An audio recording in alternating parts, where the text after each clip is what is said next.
ಕೊರೋನಾದ ಆತಂಕ ಇಡೀ ಜಗತ್ತಿಗೆ ಮತ್ತೆ ವಕ್ಕರಿಸಿದೆ. ಇದರ ಬೆನ್ನಲ್ಲೇ WHO ಕೂಡ ಒಂದು ವಾರ್ನಿಂಗ್ ಅನ್ನು ಕೊಟ್ಟಿದೆ. ಆ ವಾರ್ನಿಂಗ್ ಏನು ಅನ್ನೋದ್ರ ಡೀಟೇಲ್ಸ್ ನೋಡ್ತಾ ಹೋಗೋಣ. ಕೊರೋನಾದ ನಾಗಾಲೋಟ ಒಂದು ಕಡೆ ಇದ್ರೆ ಹೈ ಸ್ಪೀಡ್ ನಲ್ಲಿ ಕೊರೋನಾ ಕೇಸಸ್ ದಾಖಲಾಗ್ತಾ ಇದೆ. ನಾನು ಆಗ್ಲೇ ಹೇಳ್ತಾ ಇದ್ದೆ ಕೇಸ್ ಡಬ್ಲಿಂಗ್ ವಿಚಾರ. ಒಂದು ತಿಂಗಳಿಗೆ ಜಾಗತಿಕವಾಗಿ ಕೊರೋನಾ 52% ಹೆಚ್ಚಳ, ಸಾವಿನ ಪ್ರಮಾಣ 28 ದಿನದಲ್ಲಿ 8%ಗೆ ಏರಿಕೆ ಕಂಡಿದೆ ಅಂತ ಎಚ್ಚರಿಕೆ ಕೊಡ್ತಾ ಇದ್ದಾರೆ. ವಾಚ್ ಔಟ್ ಅಂತ ಹೇಳ್ತಾ ಇದ್ದಾರೆ. ಭಾರತದಲ್ಲಿ ದಿನದಿಂದ ದಿನಕ್ಕೆ ಕೇಸ್ಗಳ ಸಂಖ್ಯೆ ಹೆಚ್ಚಳ ಆಗ್ತಾ ಇರೋದ್ರ ಬಗ್ಗೆ ಕೂಡ ಇಲ್ಲಿ ನೋಟ್ ಮಾಡಲಾಗಿದೆ. ಕರ್ನಾಟಕದಲ್ಲೂ ಗಣನೀಯ ಪ್ರಮಾಣದ ಕೇಸಸ್ ಏರಿಕೆ ಆಗ್ತಾ ಇರೋದು ಕೂಡ ಈ ಸಂದರ್ಭದಲ್ಲಿ ನಾವು ನೆನಪಲ್ಲಿ ಇಟ್ಕೊಳ್ಬೇಕಾಗತ್ತೆ. ಕೊರೋನಾ ತನ್ನ ಕಬಂದ ಬಾಹುವನ್ನ ಚಾಚ್ತಾ ಇರೋದು ಮಾತ್ರ ಅಲ್ಲ, ಸಿವಿಯಾರಿಟಿ ಕೂಡ ಜಾಸ್ತಿ ಆಗತ್ತೆ ನೆಗ್ಲೆಕ್ಟ್ ಮಾಡಿದ್ರೆ. ಇದ್ರ ಜೊತೆಗೆ ಡೆತ್ ರೇಟ್ ಕೂಡ ಒಂದ್ ಸ್ವಲ್ಪ ಹೆಚ್ಚು ಕಡಿಮೆ ಆದ್ರೂ ಜಾಸ್ತಿ ಆಗುತ್ತೆ.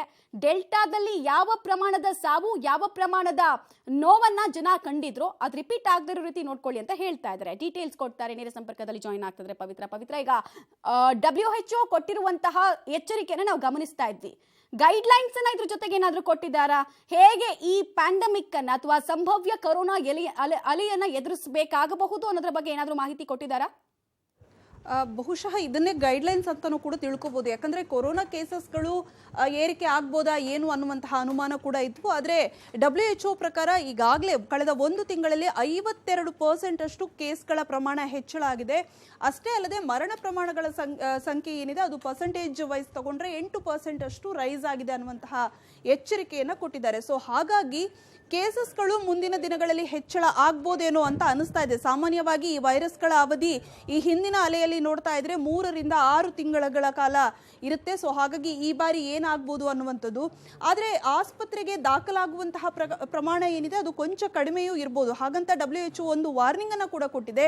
ಈ ಕೊರೋನಾವನ್ನ ನಿರ್ಲಕ್ಷ್ಯ ಮಾಡಬಾರ್ದು. ಇದು ಸಾಮಾನ್ಯವಾಗಿ ಜ್ವರ, ಶೀತದಂತಹ ಗುಣಲಕ್ಷಣಗಳನ್ನು ಇದ್ರೂ ಕೂಡ ಮುಂದಿನ ದಿನಗಳಲ್ಲಿ ಕೋವಿಡ್ ಪಾಸಿಟಿವ್ ಬಂದವರಲ್ಲಿ ಬೇರೆ ಬೇರೆ ಕಾಯಿಲೆಗಳು, ಅದು ಹೃದಯ ಸಂಬಂಧಿ ಕಾಯಿಲೆ ಆಗಿರ್ಬೋದು, ಡಯಾಬಿಟಿಸ್ ಆಗಿರ್ಬೋದು, BP ಸಮಸ್ಯೆ ಆಗಿರ್ಬೋದು, ಅದು ಉಲ್ಬಣಗೊಳ್ಳುವಂತಹ ಸಾಧ್ಯತೆಗಳು ಕೂಡ ಇದೆ. ಹಾಗಾಗಿ ಇದನ್ನ ನೆಗ್ಲೆಕ್ಟ್ ಮಾಡೋದು ಬೇಡ. ಯಾವ ರೀತಿ ನಿಯಂತ್ರಣಕ್ಕೆ ಕ್ರಮಗಳನ್ನ, ಮುನ್ನೆಚ್ಚರಿಕಾ ಕ್ರಮಗಳನ್ನ ತೆಗೆದುಕೊಳ್ಬೇಕು ಅದೆಲ್ಲವನ್ನ ಕೂಡ ತೆಗೆದುಕೊಳ್ಳಿ ಅನ್ನುವಂತಹ ಎಚ್ಚರಿಕೆಯನ್ನ ಜಾಗತಿಕವಾಗಿ ರವಾನೆ ಮಾಡಿದೆ.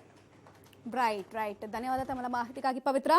WHO ವಾರ್ನಿಂಗ್ ಅನ್ನ ಒಂದ್ ಕಡೆ ಗಮನಿಸ್ತಾ ಇದ್ದೀರಾ, ಇನ್ನೊಂದು ಕಡೆಗೆ ಮೈ ಮರಿಬೇಡಿ, ಮೈ ಮರೆವು ಒಳ್ಳೇದಲ್ಲ ಅನ್ನುವಂತಹ ಸೂಕ್ಷ್ಮವಾದಂತಹ ಮೆಸೇಜ್ ಕೂಡ WHO ಇಂದ ಬಂದಿದೆ. ಇದನ್ನು ಯಾವ ರೀತಿ ವಿಶ್ವದ ಹಲವು ರಾಷ್ಟ್ರಗಳು ಪರಿಗಣನೆಗೆ ತೆಗೆದುಕೊಳ್ಳುತ್ತೆ ಅನ್ನೋದು ಪ್ರಶ್ನೆ. ಯಾಕಂದ್ರೆ 41+ ನೇಷನ್ಸ್ ಅಲ್ಲಿ ಈ JN.1 ಆರ್ಭಟವನ್ನ ಮಾಡ್ತಾ ಇದೆ.